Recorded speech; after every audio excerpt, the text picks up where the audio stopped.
Congress party ने फिर एक बड़ा सेल्फ गोल कर दिया है। 2024 चुनाव से ऐन कुछ महीने पहले पार्टी के लोकसभा सांसद ने ऐसा बयान दे दिया है कि उसके बड़े नेता मुंह छिपाकर घूम रहे हैं। झलक दे रहे हैं कांग्रेस अध्यक्ष मल्लिकार्जुन खड़गे सेल्फ गोल से इतने परेशान हुए कि राजीव गांधी की जगह राहुल गांधी को शहीद कहे गए।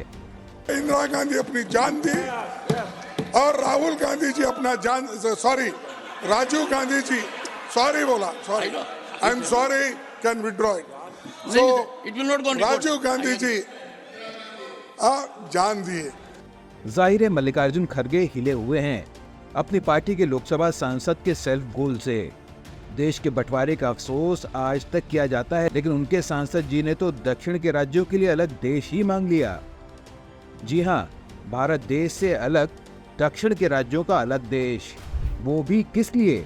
सिर्फ इसलिए क्योंकि उन्हें वित्त मंत्री निर्मला सीतारमण का अंतरिम बजट पसंद नहीं आया, क्योंकि दक्षिण के राज्यों का टैक्स उत्तर भारत में जा रहा है और उन पर हिंदी थोपी जा रही है।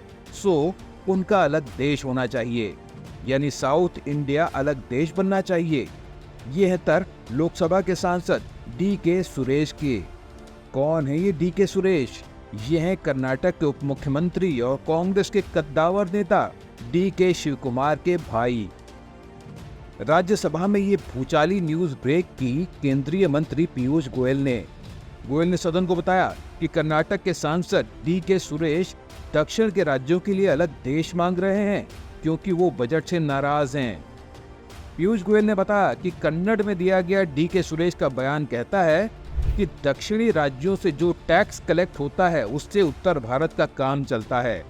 दक्षिणी राज्यों में हर तरफ हिंदी भी थोपी जाती है। यह अन्याय अगर ना रुका तो दक्षिणी राज्यों को अपने लिए अलग देश की मांग करनी ही होगी। जाहिर है इस बयान ने बीजेपी के दोनों हाथों में लड्डू दे दिए। पार्टी ने इसे देश के संविधान एकता पर हमला बताया और कहा कि ये लोग देश को बांटना चाहते हैं। बीजेपी ने कांग्रेस से पूछा कि क्या वो इस राय से सहमत है, अगर नहीं तो देश से माफी मांगे। अब गेंद कांग्रेस अध्यक्ष मल्लिकार्जुन खड़गे के पास थी। वो राज्यसभा में उठे, इस बयान को डिफेंड कैसे करते?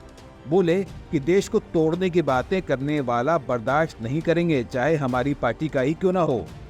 एक तो सदस्य नहीं है, दूसरा उन्होंने, मैं सुना कि आज के टीवी में कि उन्होंने कहा मैं ये नहीं किया हूं। अगर किया है तो प्रिविलेज को वहां पर भेजने दो, वो करने दो।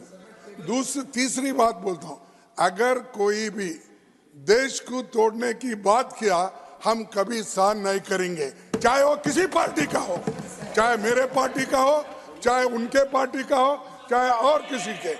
इस देश को एकता रखने के लिए कोई कहे या नहीं कहे, मैं खुद मल्लिकार्जुन खड़गे होके कहूंगा, कन्याकुमारी से लेकर कश्मीर तक हम एक हैं, एक रहेंगे, एक देश रहेंगे। इसीलिए इंदिरा गांधी अपनी जान दी और राहुल गांधी जी अपना जान राजीव गांधी जी सॉरी बोला, sorry, I am sorry, can withdraw it. So it will not go on record. Rajiv Gandhi ji जान दिए। अरे ऐसी पार्टी कभी ऐसा देश तोड़ने की बात करती है और देश को अलग बनाने की बात करती है, हम कभी इसको सहन नहीं करेंगे। लेकिन जो चीज उन्होंने नहीं बोले, नहीं कहे, उसको यहाँ पर दोहराना ठीक नहीं। साफ है ये तूफान इतनी आसानी से शांत नहीं होने वाला। कांग्रेस के लिए आगे कुआं पीछे खाई जैसे हालात हैं। अपने सांसद के बयान को सही कह नहीं सकती। सांसद पर सख्त कार्रवाई करना भी आसान नहीं, क्योंकि वो DK शिवकुमार के भाई हैं। देश किसी भी कीमत पर देशद्रोही भाषा को बर्दाश्त नहीं कर सकता। देश के किसी हिस्से में कोई भारत विरोधी आचरण करता है तो आज भारत की सेना, भारत की सुरक्षा एजेंसियां देश के दुश्मनों को, चाहे वो पाताल में भी घुसे हों, तो निकाल करके उनके खिलाफ कार्रवाई करने का काम कर रहे हैं। लेकिन ऐसे समय में कांग्रेस का एक सांसद और DK सुरेश नाम के व्यक्ति जिस प्रकार से संसद में भाषा का प्रयोग किया है, मैं आलोचना करता हूं, निंदा करता हूं। तत्काल उनकी संसद की सदस्यता को समाप्त करने की मांग करता हूं और पूरे कांग्रेस पार्टी के नेतृत्व इसके लिए माफी मांगे और उनके खिलाफ कार्रवाई करे और भारत जोड़ो यात्रा तत्काल बंद करके भारत से माफी मांगो यात्रा का नाम उसको बदल करके रख करके शुरुआत करना चाहिए। हालांकि राज्यसभा के सभापति ने साफ कह दिया कि ये बयान गंभीर है और इस पर सख्त एक्शन होना चाहिए। उधर लोकसभा में केंद्रीय मंत्री प्रहलाद जोशी ने यह मामला उठाकर इसे एथिक्स कमेटी में भेजने की बात कही है। आपको ये वीडियो कैसा लगा हमें कमेंट बॉक्स में जरूर लिखें और न्यूज़ कनेक्ट चैनल को लाइक और सब्सक्राइब भी जरूर करें।